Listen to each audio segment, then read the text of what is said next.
Talk me through why. I don't know why it doesn't exist, but alhamdulillah, I've been able to put that in place. I love bringing women together. I have to show the diversity in our Muslim community. So for me, it was driving the diversity, bringing us together, celebrating each other's wins, and creating a nice, relaxed, celebratory environment. I don't think brothers should be allowed to go into the delivery theatre. But I believe that you guys are dramatic. You guys won't allow us women to even be in labor in peace. Come and suffer with me. Where does this ambition come from within you? My mum's very ambitious. There was no cap on me. I didn't grow up with a cap. I always dreamed big, no matter what it was. And alhamdulillah, I believe my delusion and Allah's grace. No one's focused on the boys, not the men, the boys. All of the focus has been shifted onto the girls, which then become women. These boys, which then become men. There's been no pressure on them. Pressure creates diamonds. Pressure creates what makes a man. We're too soft. That ends up with soft men and now soft husbands. Sister Suada Mohamoud, welcome to Side by Side. Thank you for having me. Thank you for coming all the way. I really wanted to talk to you about your upcoming awards ceremony. Talk me through why. Ooh, the why. Yeah, I love whys. To be honest, the why is simple. It didn't exist. So for me, it started off, what was I doing? I presented an awards within our Somali community. I presented the International Somali Awards 2018. And I looked around and I was like, this is so cool. Then went off and did my research. And then I was like, why does this not exist for Muslim women? This was 2018. And I was like, why does this not? And I researched. Nowhere in the world at that time was there any awards or anything like that that celebrated Muslim women.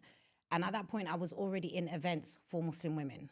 So I was like, then we have to start it. But it took me a few years to actually get it started. But that's the why. So 2018, when did the first Muslim award happen? 2021. 2021. Yeah, so just after, well, we were still in COVID, but yeah, December 2021. Wow. We started, yeah. Take me back in time then. Let's understand who's Sister Suada. Well, I'm a refugee. I came here. Yeah, I wasn't born here. The accent threw you off, innit?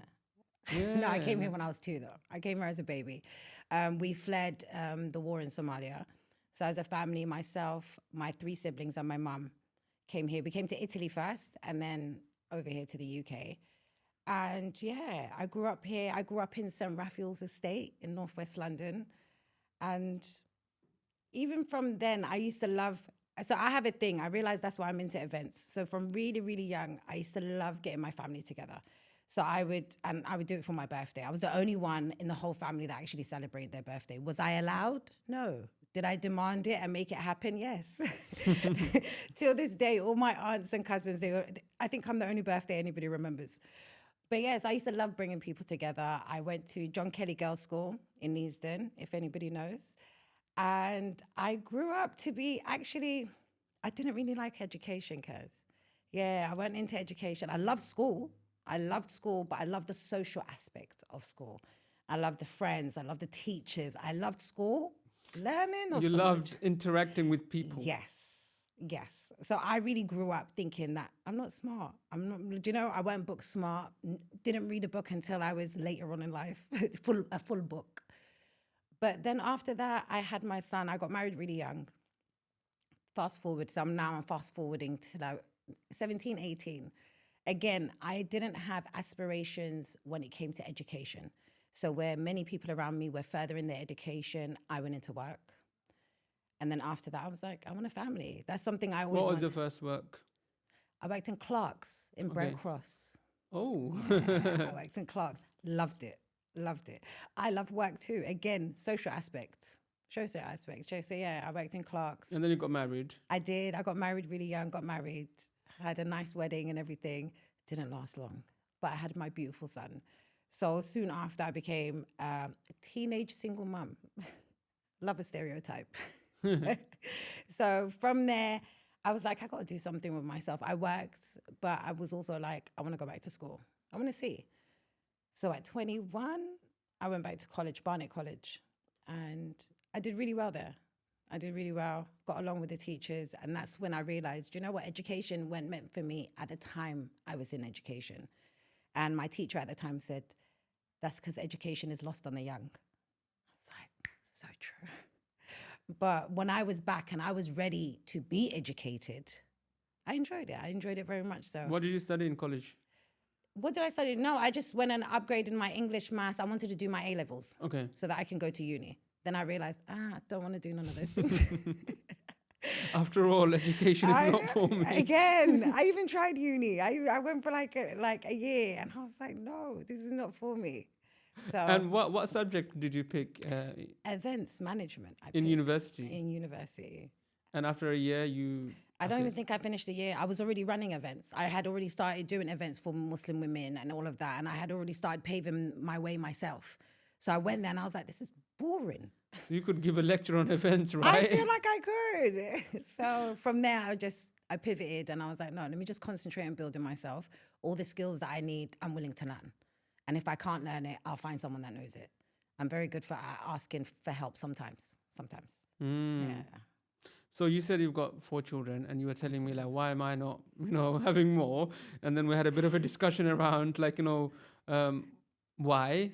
Yes, And then you because came you've only up- got 2 yourself. Yes, I've got 2, and you've got 4. Mashallah, Mashallah, yeah. mashallah, tabarakallah. Well, I said I don't think, and I might get hate for this. Okay. I'm not saying for anyone to hate. This is my personal opinion, personal experience. I don't think brothers should be allowed to go into the delivery theater, just like back home. Women handle it. They handle it within themselves. It's actually taboo back home for a man to get involved in this whole delivery aspect. And the reason why I say this is because obviously we're in full senses. What we're seeing, what we're experiencing, what we're witnessing, the pain, the suffering, everything that our wives go through, it's actually ingrained in our memory. It is, I would take it as far as saying quite traumatizing. Oh, poor you. So, and I know many brothers also experience the same feeling. Some studio man said he almost fainted. No, he said he did faint. He did faint. And the studio guy is like 6'3". Am I right? 6'4". Yeah. And yeah, I'm 6 foot. Look at me just giving you extra height. Take it. But I believe that you guys are dramatic, number one. No. You guys won't allow us women to even be in labor in peace. Okay? So it's all our men's fault. Yeah? 100%. We're the one carrying the baby all this time. And now we're in hospital. Well, to be honest, it depends what kind of relationship you guys have. It depends if you actually need it. Sometimes as women, we prefer you not be there. Sometimes as women, we prefer maybe our sister or our mom or somebody else like that. But when you say not allowed, no. It should definitely be a choice thing. I think for the guys' mental well-being, that's why I say you guys need to stay in one section. Okay, don't be moving around the hospital room. Have a fan. Maybe share some gas and air as well. Maybe just they chill out. should. Yeah. Maybe they should. And I think it also depends from delivery to delivery, right? 100%. Some people have it hard, and I think my wife had it very, very hard. Okay, very true. Very true. 3 days before the actual delivery itself. Wow, she was in labor for 3 days. Yeah, she was kept there, and my God, no sleep, no nothing. And do you know what you do feel? Look, let me be nice to you, man, for a minute. Okay, yeah. I understand that you guys do feel helpless, because I remember when I was in the labor room with my sister and also my cousin. It is the most hard thing to do. It is. It's hard to watch. It's hard to feel so useless. Yeah. Right? That's the that word. you can't even Useless, take away their helpless. You can't do anything. There's nothing you can do. You can't take away their pain. And to be honest, I got out of there as soon as I could. I should have stayed longer. I got out of there because it's a lot. But then again, suck it up. Okay? We're the one going through the labor. We're the one that carried this baby. Suck it up. But do you realize Allah gives you guys special power to forget it all? But us men, we don't really have this special power to erase our memory. But we don't get our bodies back, so you It's can like keep the having a memory. bellyache. When we have a I bellyache. can keep the memory, You know when we have a bellyache and when we go to the toilet and do our dues, and then we're normal, we're good. And I feel like obviously birth is nowhere comparable to bellyache. Absolutely not. But it's like one of those So you're not having more babies 'cause you're scared? physical feelings that you will eventually the pain will go away, and then I guess mentally you will rewrite your memories. But I think as a bystander, it's just so like devastating. And it's not that, I think it's not that men don't, I think most men would go in. But what I'm saying is, like, if us sisters, we want more kids, more children, then I think it's better for the man not to see the whole thing. So has it traumatized you? Of course it has. Of course it has. I Oh, know, absolutely. poor thing, Absolutely. It has. It has. It has. And your youngest is? 7. Oh, My well, son like, is it's 7. fresh on your face as well. Like, it literally just happened. My son is 7. My daughter is 11. And yeah, I think we're good. Alhamdulillah. Yeah, we're Alhamdulillah. done. We're not doing this again. And I would say it's definitely because what I've seen. Like, and I don't want to. The thing is, I don't want to put my wife through this ever again. No, it is a lot. Not that I don't want children. Maybe I do. I don't know. But if it's like, between seeing her go through the pain versus not having, I would probably say not having is probably like, I think I'm quite an emotional guy. So for that reason. Do you know what? It's very sweet though. It's very sweet that you feel that way. And if majority of men do feel that way, it is sweet in the sense of like, for you guys to be so traumatized afterwards, because I'm assuming because it's somebody you love going through something, So, and it's scary. Birth is scary. Like, do you know they say that when you're giving birth, your grave is open. Birth is a scary, scary thing. But again, going back to your question, will I agree that you guys should not be allowed in the delivery room? No, sir. Come and suffer with me.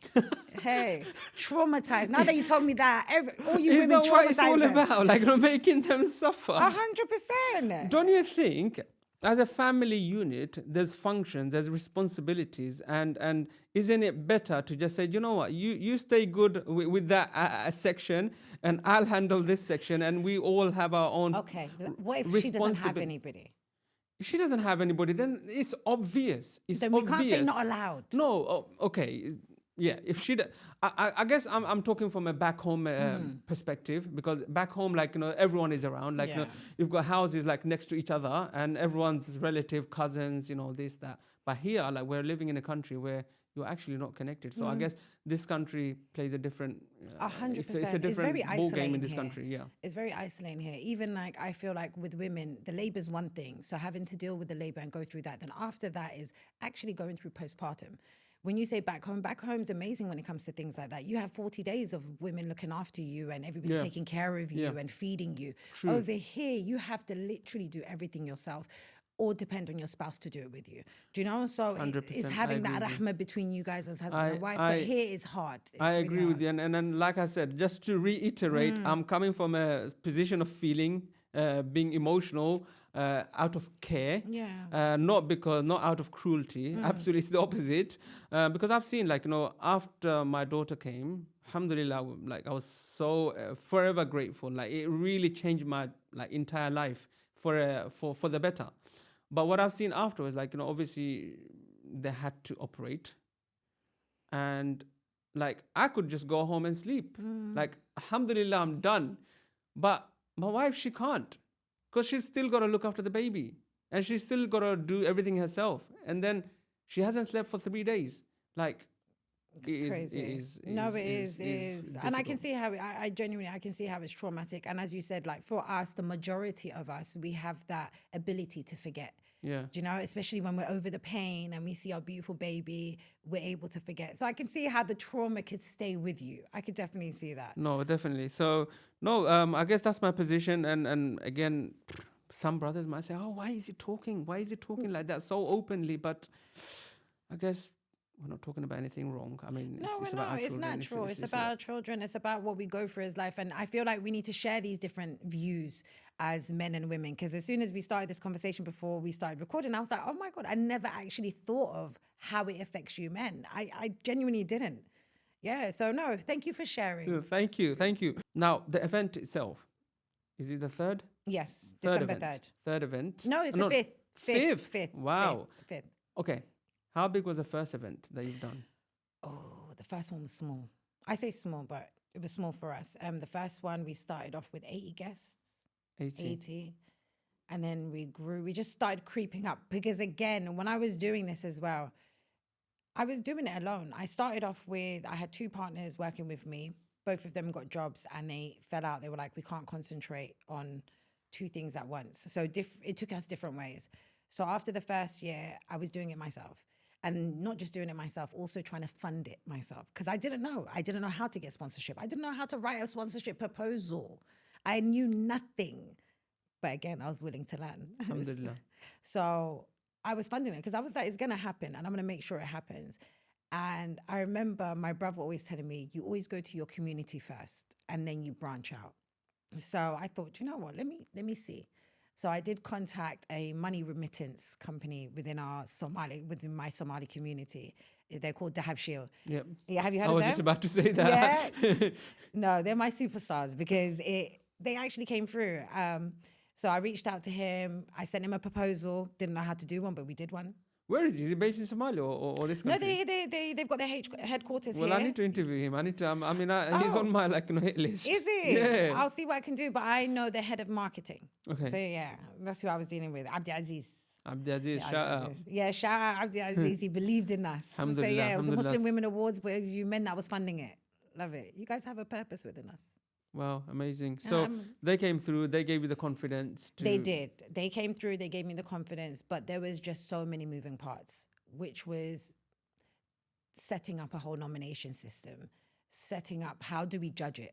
How do we do a voting system? Do we do judging? Then it was like, okay, if we do voting, then will that then be a popularity contest? So, okay, now we need to put judges in place. It was so many moving parts, but alhamdulillah. What did you learn from the first event? Like, what was like not working that you needed to fix? To start earlier, thinking that, okay, it's one event. We only need, 6 months, 5 months to actually make this happen? No, to start earlier, it takes a whole year from nominations to to judging it, to promoting it, to all of these different things. And actually finding out that companies, they close off their time. They basically start their whole budgeting from now. So November, December, they've already started doing 2026. Yeah. I didn't know that. I'm reaching out to people a month before my event, being like, hey, you have money for me? But no, so all of those things I had to learn. And from there, you guys got to meet my business partner. From there, she was always kind of helping because she was one of the women that I told it to first. And she always wanted to back it.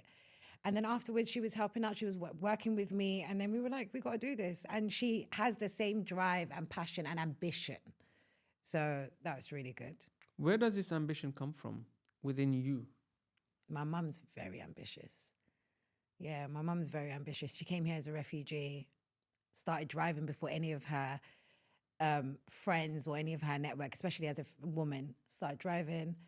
She started a catering company, bought her house. And then from there, she has her own little shop, her business in Wembley. Wow, it's still now? Yeah, still now. Wow, what's it called?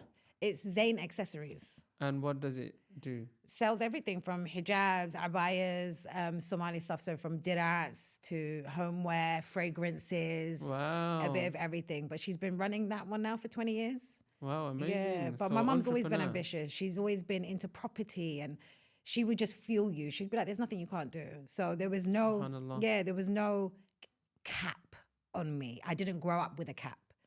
You know, I always dreamed big, no matter what it was. And alhamdulillah, I believe my delusion and Allah's grace. No, absolutely. I think we have to it. be delusional. We have to 100%. be. Because one phrase or quote that I always refer to when I'm like kind of going through some fog, it's like Steve Jobs said, stay hungry, stay foolish. Like a man like Steve Jobs saying, stay hungry and stay foolish. Like he's not stupid. So I guess I'm going to do the same. Exactly. So we have to be. And do you think that's a problem within the Muslim community? Ambition, hunger, the fear of being called delusional, the fear of being called names. I think more than just within Muslim culture, I think culturally, because we all come from different backgrounds, but all our backgrounds are very similar. And I feel like within our backgrounds, we're always told to humble ourselves. Evil eye, so don't share too much. Yeah. So, do you know, even with your wins, and that's something I genuinely struggle with. So I think maybe that's where we get the whole imposter syndrome from as well sometimes. Because it's like, okay, I've done this and I've achieved this, but it's like, okay, who cares? Move on to the next. You know, I feel like within our community, and I do believe the British culture is very similar. The British culture is very conservative, very humbling, very, don't big yourself up too much. Don't try and move above everybody else. I feel like that's our mindset over here. So yeah, it is hard to maneuver because everyone's trying to humble you. Yeah, no, absolutely. And I think that's a very important realization. The whole humility aspect versus ambition, hunger, drive to, I get called all sorts of names on social media. Oh, he's so greedy, or he's so this, or he's so that. If only they knew. I don't really do it for money. No, you're so ambitious. Your ambition. I was looking into you. Did you try and start? Did you want to open an airline company? Yeah. Like, dude, who are you? Almost did. No, so that just shows like your ambition is huge. And I absolutely love it. And again, I think the majority of ambitious people are not money hungry. Anyway, I can speak for myself. Yeah. I know I'm very ambitious. I know what I want. I've not even touched the iceberg. So inshallah, things happen for me and Allah will, if Allah wills. But money's never been my driving force. No, money is not something I wake up for in the morning. People get annoyed at me. I remember my neighbor, because she started, what is it called? A care company. And she was raking it in. Like, every day she'd be like, Suad, like, what are you doing with these dumb events? Like, come, I'm going to teach you. So that went on for a while. And I said, you know what? Come, let me see. Let me work for you for a month. Let me learn the whole behind the scenes and all of that. And I did. I was there for a month. I worked 7 days a week. I went and I had this old lady, Neelam, that we used to look after, amazing woman. And after all of it, I was like, this is not for me. Because again, money doesn't drive me. This takes me out of my house a bit too much. My priority are my kids. I need something that works around my priority. So it wasn't something that ticks my box. And it was way too much amana that I could carry. So for me, I was like, no, I'll wait. I'll invest in this and I'll wait and I'll grow my network. And money is something that's inevitable. That's the way I see it. Money will come. That's inevitable. It's what we're building. And are we building good foundations for what we're building? Amazing. And again, back to this whole subject of ambition. Is that why you do the awards event? Is it to cultivate more ambition, or to celebrate, or just to showcase? I mean, what is the underlying objective? Growing up, I didn't see many Muslim women in high positions, or being the Muslim woman that I could look up to was my mum, alhamdulillah.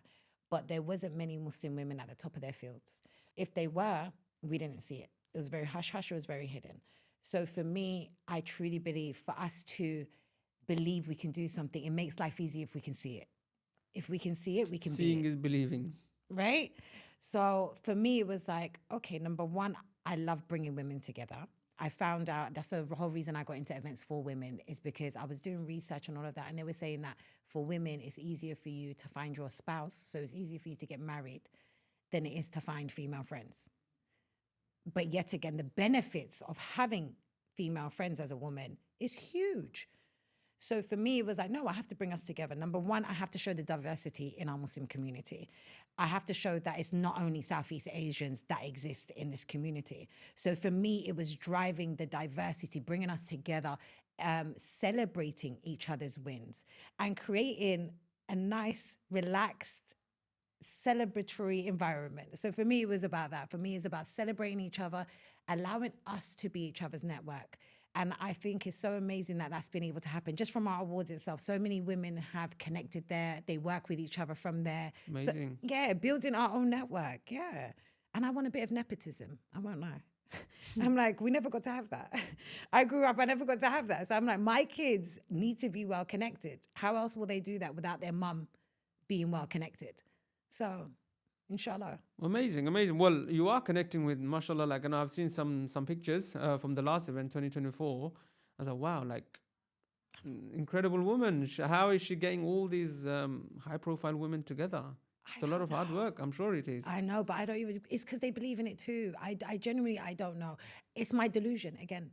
Because I'm like, but why wouldn't you want to come? Do you know what I mean? Distorting, reality distortion field or something. Yeah, because for me, I'm just like, but why wouldn't you want to be here? And even if you say no today, the way I see it is you will come back. You will come back, because what we're building is is going to be amazing because of the effort we're putting into it, because the vision we have for it. And that's how I felt about it from day one. It was hard to get certain people in the room, the first event we had, and the second, because number one, we're too humble in the Muslim woman community. Number two, it's like, who decided that this person wins or whatnot? And then number three, it was like, what is this? So for me, I was like, it's fine. We're not taking anything to offense, even if people don't get back to us or they don't attend, because what we build, they're going to be knocking at our doors. So inshallah, alhamdulillah, that started to happen. Alhamdulillah. And to be honest, they're just nice. What's the capacity this year? Capacity this year is 200 women. Wow. And that's grown from our 80 to 200. And I don't know if I want it to be massive, because I do want that networking aspect of it. I do want that intimacy kind of, So. Well, and how do you like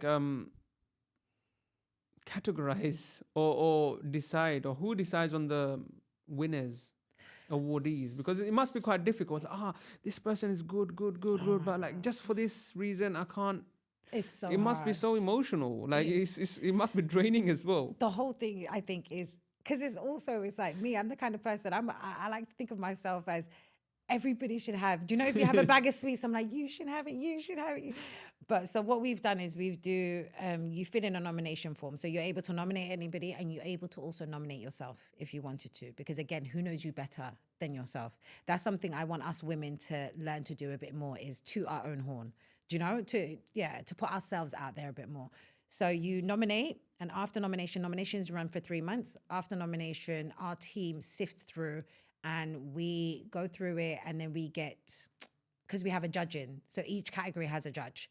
So we change the judges as well. So the judges might be previous winners, or might be somebody in the top of their field in that industry.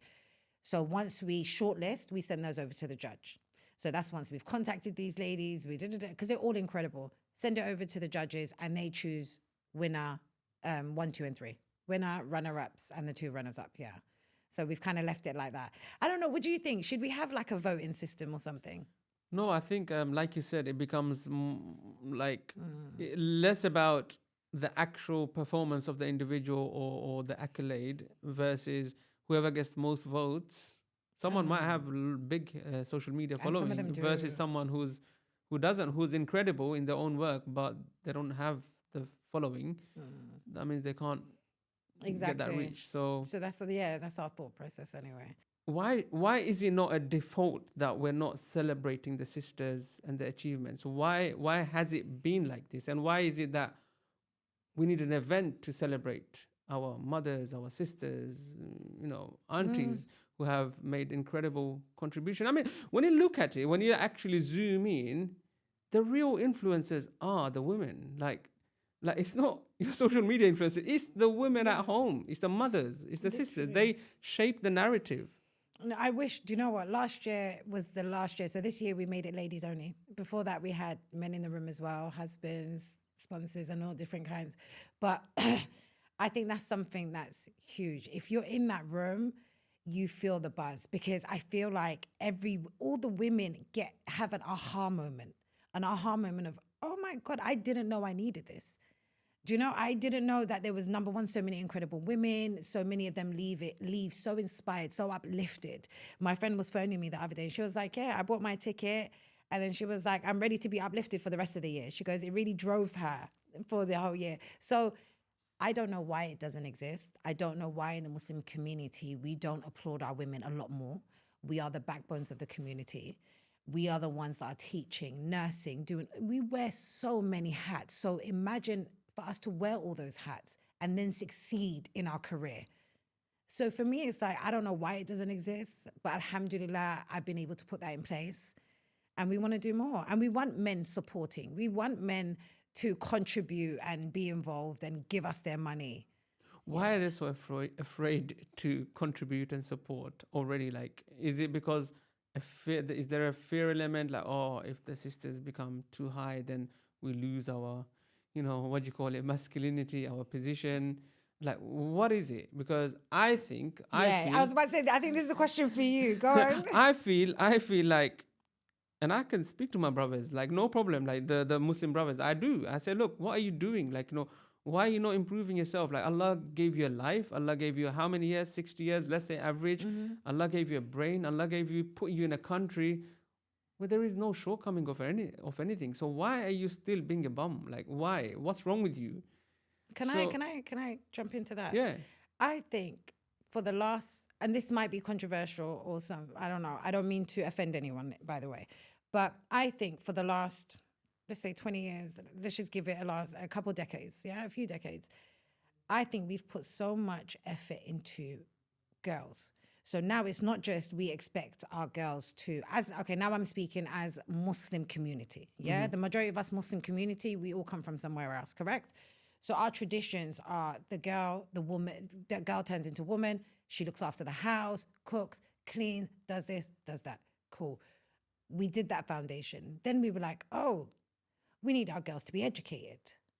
So now we've educated our women. Then it's like, oh, you can earn as much as he can earn. Okay, now you've done that. But no one's focused on the men anymore. No one's focused on the boys. Not the men, the boys. All of the focus has been shifted onto the girls, which then become women. These boys, which then become men. There's been no pressure on them.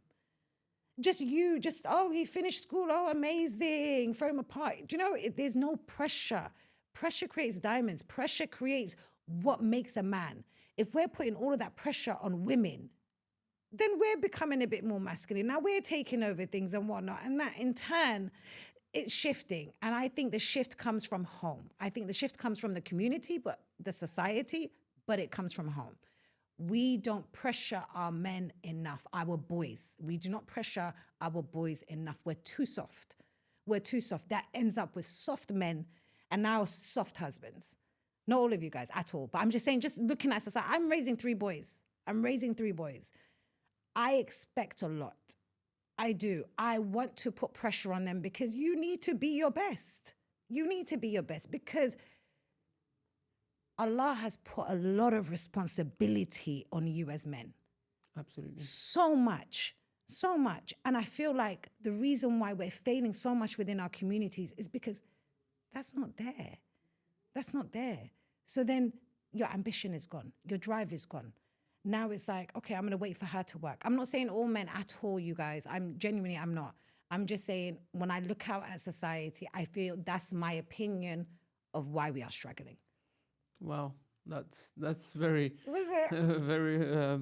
very refreshing, and I suppose you've said it very nicely. In terms Thank of you. like, I've never thought about it. I actually didn't genuinely think about this angle of placing a lot of expectations and pressure on women, and when it comes to men, we are quite soft, and I've seen it. Like, hey, yeah, no, let it slide, it's okay. But I think men have so much capabilities, so much to put on the table. And we're just not cultivating. We're not digging deep into that reservoir of like ability. And I think, I'm sorry to say, women have a role to play in this as well. Like pushing men out the door and, helping them become the best. And I can only speak for myself. When my wife, she pushed me. Like sometimes she would say, it's all going to be okay. She doesn't know how it's going to be okay, but she just says it. Because she knows you're going to figure it out. Yes. And I think sisters and brothers, I think they can collaborate and they can push each other. Agreed. And if the sisters say she's having kids and she's raising a family, then she can still mentally push the brother to go out there and do something. And, there are a lot of people starting a business, but I think we need more. We need bigger ambitions. We need to think far and bigger. Yeah. I know many people don't agree with Donald Trump. I don't as well. But when it comes to business, I do take nuggets from him. And he says, if you're going to think anyway, you might as well think big. Agreed. Like you're not paying anymore. Or you're not even paying to think. The upside of thinking big is enormous. Agreed. I have this thing on my wall and it says, if your dreams don't scare you, they are not big enough. Exactly. Some of us grew up where we're not even allowed to dream big. Some of us are selfish to ourselves, even in our dreams. Even in your dreams. Have you realized that? You cap yourself. Some people cap themselves, even in their dreams. Subhanallah. Like ways that you can't have. But if your mentality is capping and like making you believe that you can't achieve these things, even in your dreams, that's too much. And a lot of people are like that nowadays. Again, I feel like it's down to society, but a lot of us are struggling. Why are we afraid to dream? Like, is like what is the repercussion of or consequences of dreaming big? I know what the price is for dreaming big. Yeah. You get attacked, you get called this, you get called that, but who cares? How do you deal with that? Sometimes, depending on my mood, I don't watch Netflix. I don't spend time on TV. So sometimes I spend time on TikTok. Okay. And I respond to comments, and I would effectively rage bait back. The way they would rage bait me, I would rage bait them back, and then circle continues. And it's a bit of fun. But I've recently decided no more, none of the TikTok stuff. If other gurus that I look up to in terms of business, whether it's the boss of Imar Group from Dubai, whether it's I don't know, Branson or Jeff Bezos, or like, they don't have time for devices and social media. In fact, Steve Jobs is the one who made iPad and iPhone. He would never let his children use those devices. So that shows, like, you know, where their focus. I looked at my screen time yesterday, and I was like, I am not proud. I'm disappointed with myself. Like, now, how do I get out of this circle? Because so TikTok, WhatsApp, this, that. And I was like, if I could carve out even 4 hours from that device time and put it to good use. Oh my God. Back into my ambition, back into my growth. This is the conversation I have with myself all the time. All the time. I feel like I just need to get rid of the phone. I feel like I just need to go back to, do you know? No, really, really. I genuinely do. Because again, if I can just take out those 4 hours from just an action, do you know how much I could accomplish? Because I feel like this is me on giving it 10%. Yeah. Like, if we gave it our all, like if we gave it a good oomph, but no. Trust me, the reality. And if that's you saying that. Subhanallah, no, honestly, like, you know, our reality can be very different. Like, look at the Jewish community or the Zionist community. Like, what do? They are so on it. When it comes to their objective, they are so on it. They take it like a full-time job. This episode is brought to you by Buddy's London, the fried chicken legends of East London. Remember those classic PFC spots most of us grew up eating in? Well, Buddy's has brought back that old school East London fried chicken flavour with a modern twist, infused with secret Bangladeshi spices passed down through generations. Buddy's is a clean, family-friendly restaurant that uses technology to enhance the guest experience. Whether you're using their click and collect option or the deliver to your car concept via their app, Buddy's has you covered. Check them out at buddieslondon.com. But they invest in each other. They invest in each other, and they invest in the objective, but we don't. We are so busy, like, you know, cussing each other and humbling each other. And I think that there's a contradiction as well, like, between obviously what our religion, I wouldn't say contradiction. I think if we were to kind of use the same religion to counter that, then it would be okay. Like, you should be humble, brother. You should do this. You shouldn't flaunt. You shouldn't show off. You shouldn't do this. Like, so what are you supposed to do? Like, you know, okay, if I can't celebrate my own achievements, if I can't enjoy, and yes, nowadays we live on social media. That's our bubble. It's not out on the streets as much anymore. So there's one element, like, you shouldn't do X, Y, and Z. And then there's other element. Prophet Sallallahu Alaihi Wasallam, he conquered the world. Like, he thought big. Yes, he was sent by Allah subhanahu wa ta'ala. But the Sahabis, they could have stopped. Exactly. They could have said, you know, like... They shared his thoughts. Exactly. Yeah. So that showed he was a global thinker. Prophet Sallallahu Alaihi Wasallam was a global thinker. Islam is a global thinking way of life. But when it comes to us, we're so, like... We minimize ourselves too much. Like, we're too humble. We do. Like, I suffer from that. I do. I suffer from that. I know... Even within my family group chat, the amount of things that I just don't share. Forget social media. You won't find me sharing a lot of things, full stop. Like, oh my God, I was so embarrassed. I saw that you did reach out to me. I was like, Kazi is lying. Like, when did astaghfirullah? Like, and I was like, when did he reach out? But that's how much I'm not on my social media. When it comes to TikTok, I feel like I can just hide, you know? TikTok is different. You can just hide in there. But I feel like I struggle with that. And I feel like maybe that's why the awards were sparked as well. Yeah. Maybe because I feel like there's no space to celebrate yourself. I don't know if it's, again, I say this whole imposter syndrome thing, but I had to dissect it. And then I thought, do I really have imposter syndrome? Or again, is this what society and my community has done to my way of thinking? But yeah, I feel like we need to celebrate our wins. We need to, even if it's just a little bit, even if it's just, you know what, wow, give yourself a pat on the back. Yeah, you did that, and then keep on moving to the next. But I feel like ambitious people, we don't have time to celebrate because it's just like, wow, next. On to the next, on to the next. Before this one's even finished, it's like, what's next? Yeah, what's next? What's next? And I honestly, I wish I could just speak to the whole Muslim world, the mass, and say, look, I'm not saying I'm someone else now. I am still from the mass. I am still from the same community. And my thinking was very different before my achievements, my success, whatever you want to call it. Again, I'm still being very humble in terms of how I'm saying it.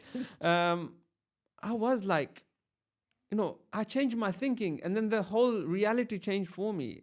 As soon as I changed my thinking. What ignited you to change your thinking?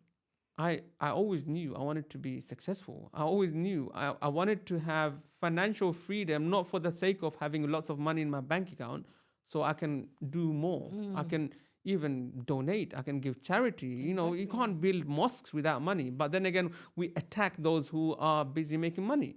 So there's a bit of contradiction there. Sword, isn't it? We can't even give zakat if we don't make enough money. So for me, the spark was, I was searching. Like, I didn't know where to search. I'm talking about 2005, 2006. Like, none of that in ChatGPT or anything existed back then. If someone is being useless with ChatGPT around, YouTube around, with so much angles to learn from, true. I'm sorry, it's you. You are the problem. You are nothing else is the problem. Before you had to search for knowledge. You have to travel for knowledge. Now it's on your phone, on your device. So anyway. I think it's wherever you are, learn. Do you know what I mean? Take away from it, because nothing's zero. You shouldn't leave anywhere not taking something from it. My mum used to always say, nobody is zero. So no matter who comes into your life, you can learn something from them. Absolutely. I wish, like I said, I wish I could speak to more Muslims. And I think that's why I started this podcast, to discuss how you too can become, something. Like, you don't have to sit in your bedroom and comment on someone else's TikTok nonsense and be jealous or hateful or I don't know what the motivation is that many people have, but be too busy doing something, like Sister Suada, be busy doing something, whatever it is that. Everyone has different roles. Do you know? I think now that we're in this era of social media, we watch each other thinking, oh, she gets to do that, or he gets to do that, and he has all these successes, and everybody has different roles. Absolutely. That's the way I see it. Because I remember you would go to these places and they'll be like, yes, you all need to start a business and you all need to start. Everyone's not meant to start a business. No. Everyone's not, everyone has different roles. Everyone's not meant to I want to speak to some women out there. Everyone's not meant to be this ambitious. I want to be this. Just some women are happy being like, I'm ambitious to take care of my kids. I want my ambitions in them. I'm going to put my all into them, and they are my legacy. There's some women that just like to go to work and leave. So I believe we need the bin men. Everybody has a role. Don't look at others and think, okay, he's achieving that or she's achieving that, I'm useless or I can't. You have what you need. Do you know? All of us inside of us have what we need to have our own version of success. 100%. Do you know? So for me, everything comes down to your mindset. SubhanAllah. The way your mind can cripple you and the way your mind can help you flourish, and it's the same brain. SubhanAllah. So for me, it's work on our thinking, work on the way we speak to ourselves, work on the way we dream big. Stop being scared of allowing your dreams to run away with you. Do you know what I mean? Don't be those people that even cap themselves in their dreams. That's the one thing I would say. Fair Whatever usage it is. policy on dreams. No, it doesn't exist. Go crazy, yeah. Wow. Honestly, like you said, everyone's got a role to play. Everyone's got a place on this earth. And the beauty of us as Muslims is we also have Allah on the other side. So for non-Muslims, success means success in this world. Once you're dead, then you're dead. That's it. Exactly. Your life is over. But with us, we are living a parallel life. We've got one life of pleasing Allah, and one obviously dunya, which is like we need to also take care of. We need to be as best as we can be within our lifetime. And dunya can contribute to our akhirah. Like it's beautiful. Like it's a win-win from every direction. True. It's the way you look at it. 100%. It's always the way you look at it. 100%. And in success education, they say your mind is like an empty land, an empty fertile land. You will give back what you sow on it. So true. You put successful thinking, positive thinking, you will give back positive thinking. And things just work out better. Yeah. Genuinely. I think they have this thing. They got that book, and that's a funny one as well, The Secret. And all it is, and I remember everyone went crazy for it. And then I just read the back of the book. I just read the blurb, and I was like, oh, so it's just think positive. That's it. Because that's what I took from it. But it's true. It's like as simple as your parking space. Like if you think there will be one there, yeah, of course they will. Do you know, if you're delusional, did you know your delusion gets you so far? It will be there, I promise you. Yeah. Anything that you think, yeah, well, of course it will. Like, my ex-husband used to always get so confused why people used to just give me things, whether it be skipping the queue or whether somebody, my thing didn't work properly, somebody paid. Why? But also, I'm like that. I'm that person that goes out of their way for you. So for me, it's like, well, it's inevitable. Why wouldn't they want to help me? You know? Yeah, no, absolutely. Why wouldn't these strangers want to help me? But that's my thought process, because again, I would help you. Do you know? So I think it's, You're so right. You know, like when you kind of expect it, like, it's like that's the default. It's going to happen. It's going to happen. Like when you put yourself to that self-respect, like, yeah, like it's going to happen. Like whether it's in an airport or somewhere else, like it's gonna you happen. move in a way like, you know it's coming. Yeah, it's coming. It's coming. But that's also tawakkul. Yes. You know, that's exactly what that is. That's the belief. And my belief is not in myself. It's not in myself. As we said, this dunya that we're in is a game. And it's a game that we're allowed to ask our creator for whatever we want. For whatever we want. So why am I not going to ask?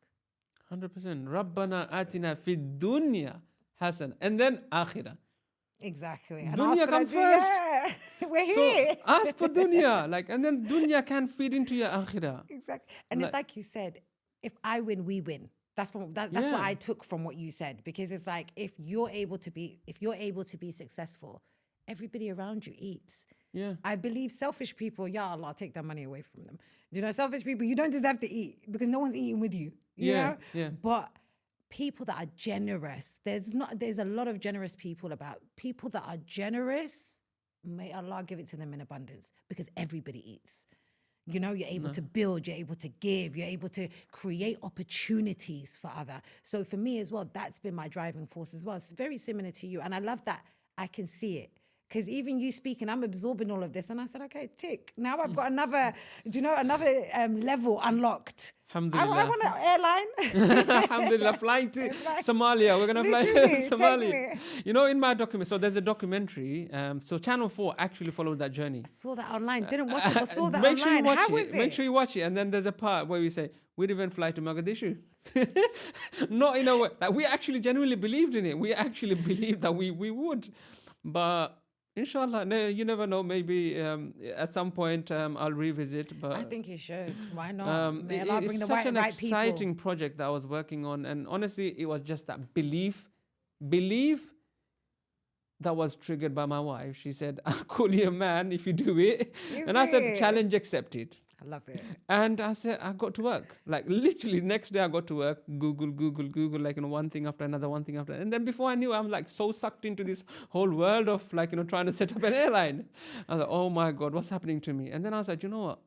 Whatever, let's go. Why not? What did you learn from that? What I learned is like, if you keep going, Allah is not going to let you down. When you need something along the way, it will come at the right moment. So you just have to like keep going. Because if Allah is our master, which He is, Ar-Razaq, Al-Khaliq, why would He let me down? Like, He has taken the responsibility of being my provider.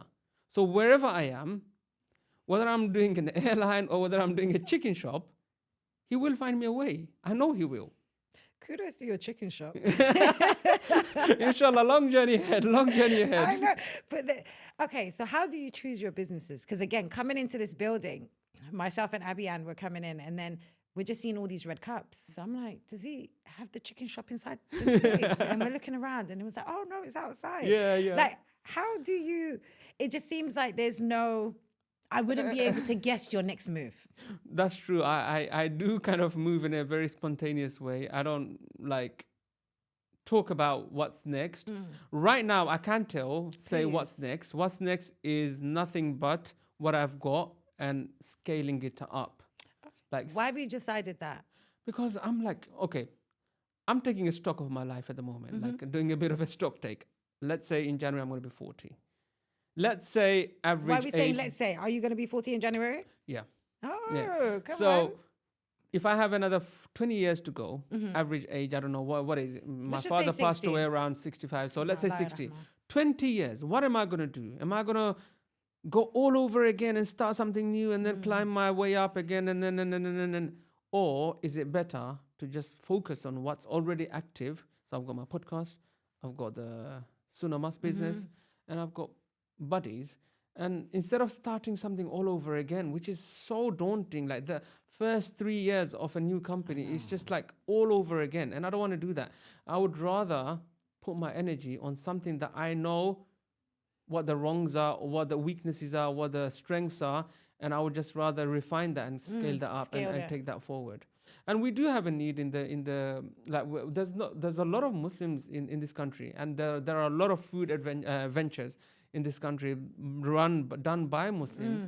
I was in Paris last week, and I was having chicken that I was like chewing, and it wasn't letting me chew. That's how hard it was. And I often go to other food businesses, like in a way to critique my own business, like how to justify to myself, yeah, my place is bad actually, because what people are saying is bad, so I have to agree. But when I go, I say, no, I can't agree. Like, our food is good, and we need it in Paris, we need it in Germany, we need it in everywhere. Like, we need it in Holland, we need. That's where I want to go. And on one hand, we're like boycotting McDonald's and KFC, which we should. But we also need alternatives. We do. Did you see about Salam Cola? Yeah. They're in, what's it called now? Muslim women owned. Alhamdulillah. And we had Sister Aikisha on this you? podcast. I managed to convince her. She's never been on a podcast. Now I need to steal her now. Yeah, I need to get her onto our podcast too. Absolutely. So I think for me, it's about really looking at my next, if I have 20 years to go, just optimizing my time, cutting down my social media usage, and just do things that only I can do. Not that I'm saying I'm someone and this and that, but there's a lot, because people of my position, we have to make decisions. That's our job, to make decisions based on the overall. You're sitting like a satellite, and you have to make the decision. And I think that's my job now, to make decision and delegate and outsource what someone else can do. And how long did it take for you to get here? I think it's the realization. That's how long it took. Like, I think that realization should have come maybe 10 years ago.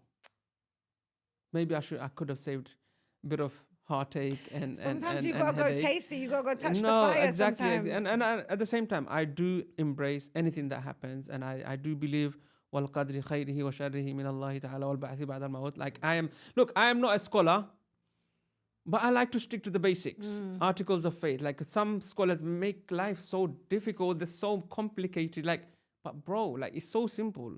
Like, if you believe in qadr, then stop worrying. Stop like being God. Like, stop trying to play God, because let God do his job. It's so true. Like, you don't need to overthink. So I'm trying to optimize my thinking as well. That's where I'm at the moment. Like, I'm trying to optimize and increase my output, but in a much more impactful way. Like, everything that I want to do, it should be replicatable. It should be high impact activities. So no, but you're doing some excellent work. Alhamdulillah. Also, I have a request. I heard you guys throw the best parties. I've never been invited. Inshallah. Well, now we know. I think, had you responded to my Instagram messages... Touche. So So, alhamdulillah, we are here, inshallah. No, you guys have been doing incredible. So you guys have been somebody as well. It's almost that I've been on our list for ages.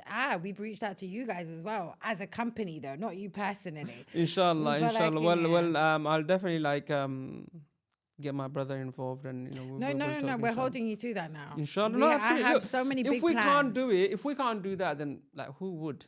Who should? Exactly. Agreed. I'm like doing your pitch for you Innit? on your behalf Agreed. to me. And not even that. On top of that, it's like when you're thinking of Muslim women, like we are the spenders of our family. When you think of women, full stop. So if you are the influencers. The bottom line is you are the influencers.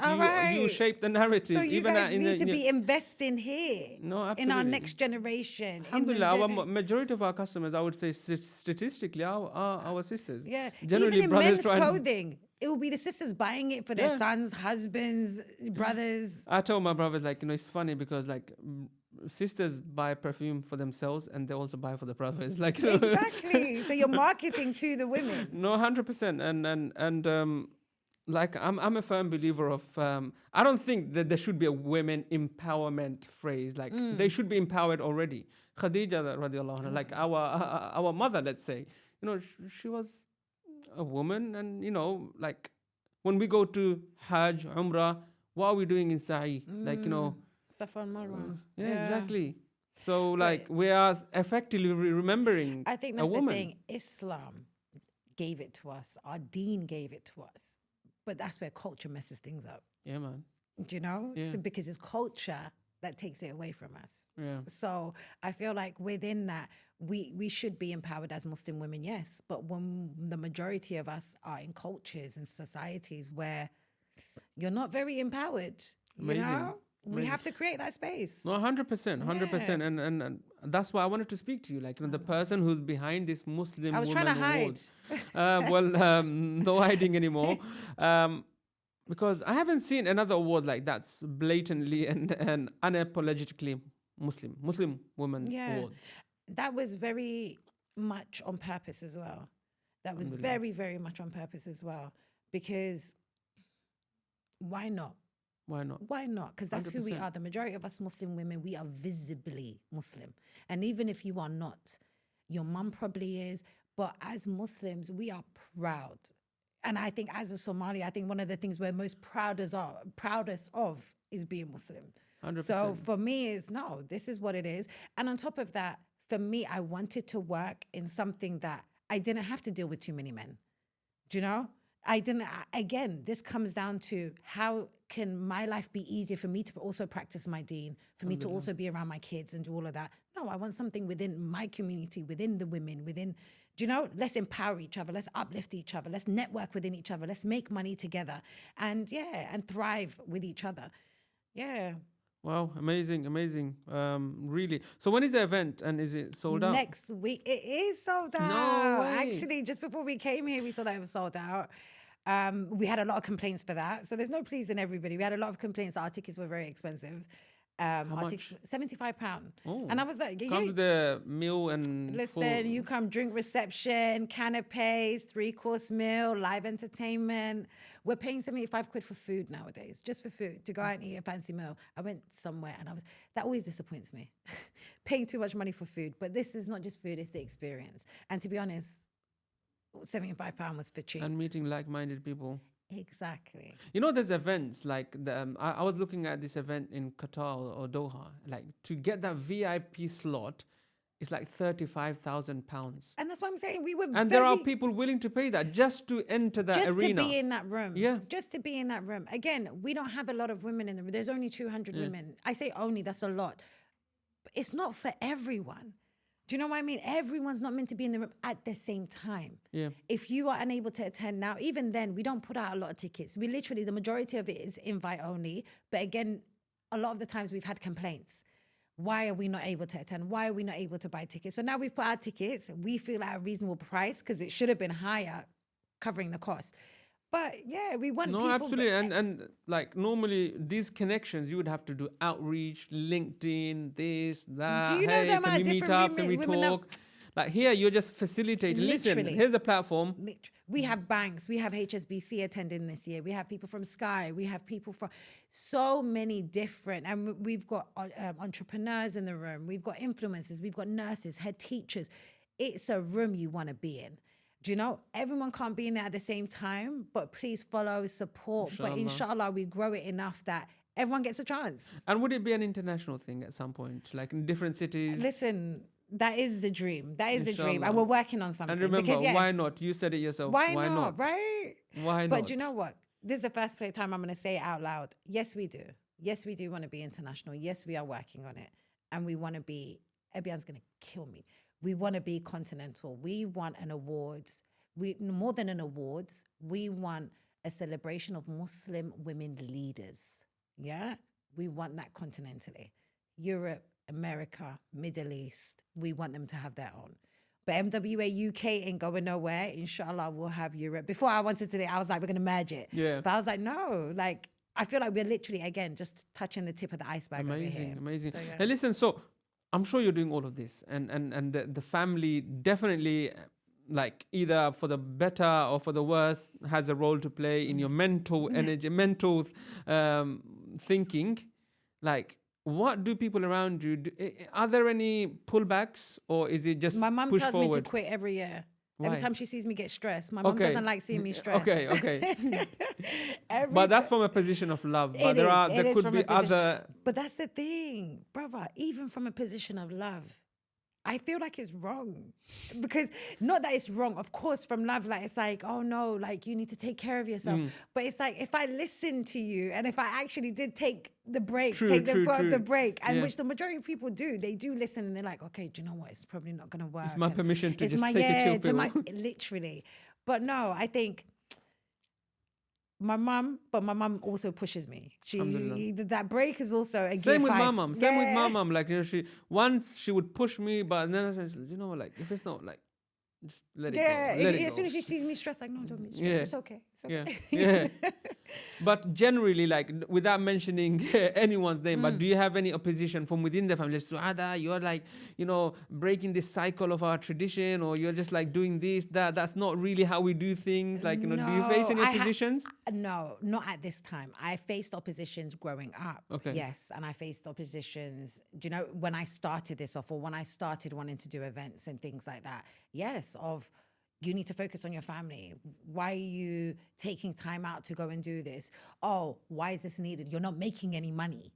That was the main thing as well. Why are you putting all your time and effort into this and you're not making any money? So I did have a bit of opposition, even with my ex-partner. It would be problems because now I need you to babysit. Do not call me. I'm busy, you know?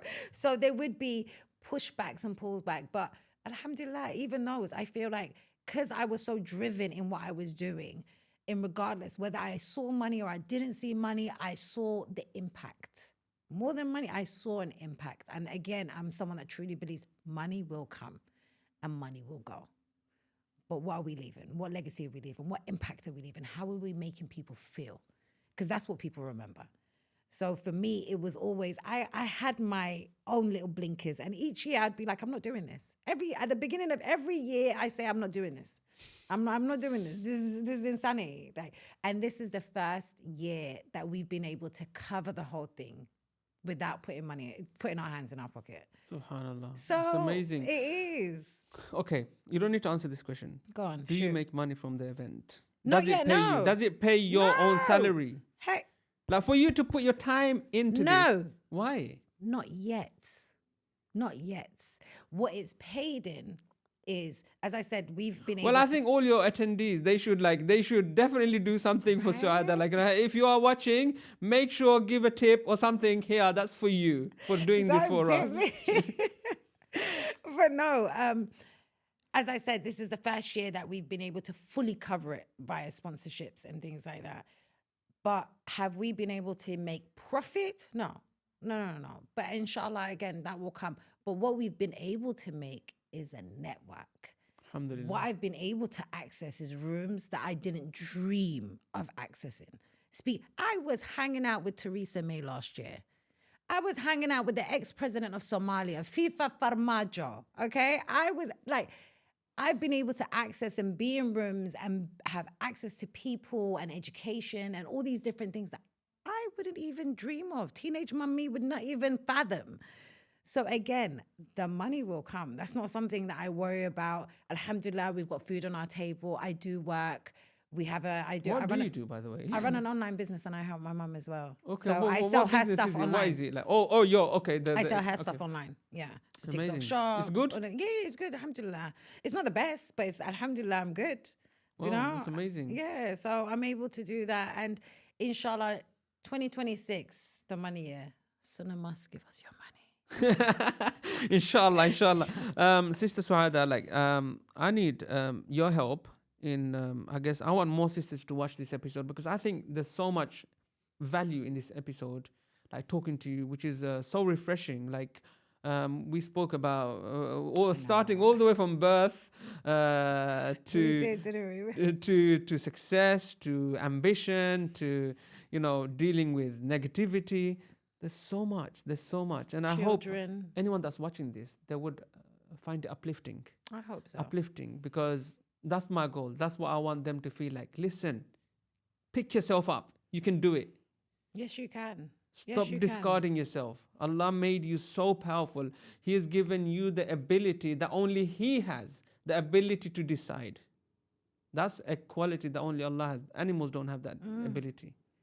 Humans have. No, it's incredible. So that's telling, and I think there's so much work to be done as a community, as Muslim people living in the West, and trust me, just put the work in. Just don't expect anything. Just tell your brain, let's do this.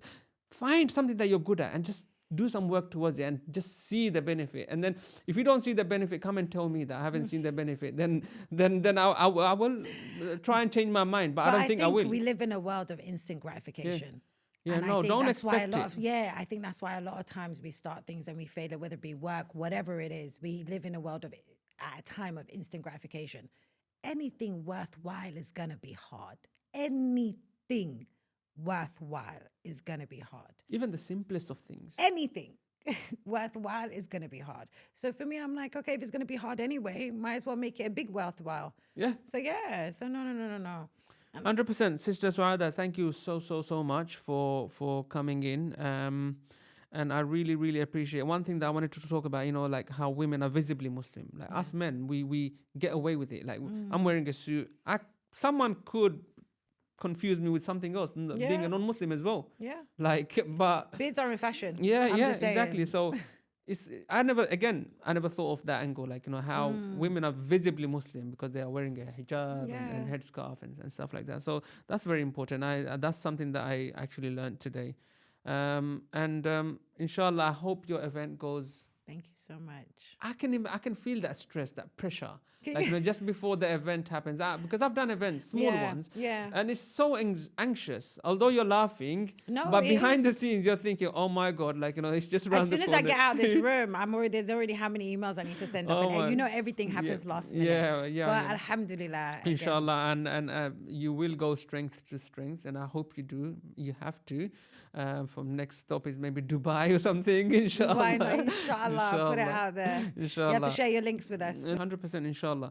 So thank you so much. Jazakallah khairan. And I hope our viewers will enjoy this episode and share it around with their friends and family. You're doing incredible. Thank you so much for having me. Thank you for taking the time. Wa alaikum assalam.